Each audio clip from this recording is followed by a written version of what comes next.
जय जिजाऊ, जय शिवराय, जय भीम.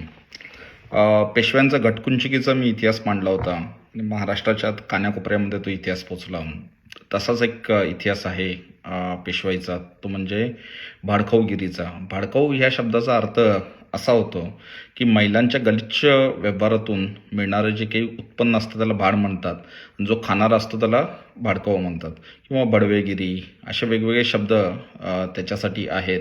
आणि पेशवे भाडखाऊ होते का, तर त्याचं एक मोठं उदाहरण म्हणजे तुम्ही पर्वतीवर एक पेशव्यांचं म्युझियम आहे. त्या पेशव्यांच्या पर्वतीवरच्या म्युझियमवर तुम्ही जर गेला तर तुम्हाला तिथे एक बोर्ड लावलेला मिळेल. त्या फलकावर पेशवाई महाराष्ट्रातला आर्थिक व्यवहार अशा नावाचा तो बोर्ड आहे. आणि त्या बोर्डवर वेगवेगळ्या गोष्टींची, वेगवेगळ्या जिन्नसांची काय किंमत आहे, म्हणजे तांदूळाची काय किंमत होती, साखरेची काय किंमत होती, तुपाची काय किंमत होती, मिठाची काय किंमत होती, वेगवेगळ्या नोकऱ्यांमध्ये किती पगार मिळायचे, ह्या सर्व गोष्टी लिहिलेल्या आहेत. तर त्याच्यानंतर त्यांनी लोखंडाची आणि अशा बाकीच्या मेटलची काय किंमत होती ती लिहिली होती. आणि त्याच बोर्डवर पेशव्यांच्या काळामध्ये चालणारा एक प्रमुख व्यापार म्हणजे गुलाम कुणबीन विकण्याचा व्यापार देशभर, पूर्ण देशभर चालायचा.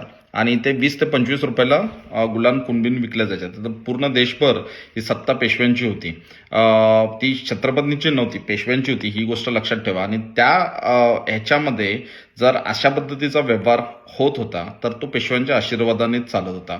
पेशव्यांच्या रोजनिशीमध्ये असे झालेले भरपूर व्यवहार तुम्हाला सापडतील. त्या रोजनिशीमध्ये एखादी जर व्यक्ती मेली, त्याच्यानंतर त्या व्यक्तीच्या प्रॉपर्टीची वाटणी होताना कुणबीन कशी वाटून घ्यायचे याचेही न्यायनिवाडे पेशव्यांनी दिलेले आहेत. की एका भावाने कुणबीन घ्यावी, दुसऱ्याने म्हैस घ्यावी, किंवा एकाने कुणबीन घेतली आहे तर दुसऱ्याने म्हैस आणि घोडी घ्यावी. एखाद्याने एका म्हणजे कुणबीन जर असेल, एक नुसतीच कुणबीन असेल घरात, तर एकट्याने कुणबीन घ्यावी, दुसऱ्याने 2.5 रुपये द्यावे, 3 रुपये द्यावे, अशा पद्धतीचे व्यवहार त्याच्याबद्दल त्या ह्याच्यामध्ये झालेले आहेत. आता या कुणबिनींचं म्हणजे कुणबीन गुलामांना हा शब्द वापरला जायचा, म्हणजे हे जातीशी निगडीत होता का जातीशी निगडीत नव्हता, ही या गोष्टीवर काही इतिहासकार म्हणजे जे काही इतिहास संशोधक आहेत तेच बोलू शकतील. पण मला नाही वाटत हा त्यावेळेला जातीशी संबंधित हा शब्द होता. त्या महिलांना अशा पद्धतीचं संबोधलं जायचं. हे भरपूर पुस्तकांमधून लिहिलेलं आहे आणि हा इतिहास वारंवार दाबला जातो. खास करून तुम्हाला सांगतो की एक गोडसे नावाचे गृहस्थ होते, जे पेशवेकालीन आहेत. त्यांनी त्यांच्या डायरीमध्ये भरपूर नोंदी लिहिल्या होत्या.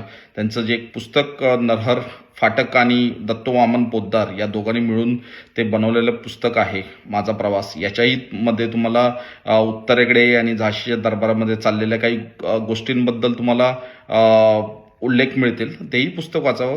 धन्यवाद. हा मला इतिहास सर्वांच्या पुढे आणायचा होता. जर तुम्हाला आवडला असेल तर लोकांशी शेअर करा. धन्यवाद.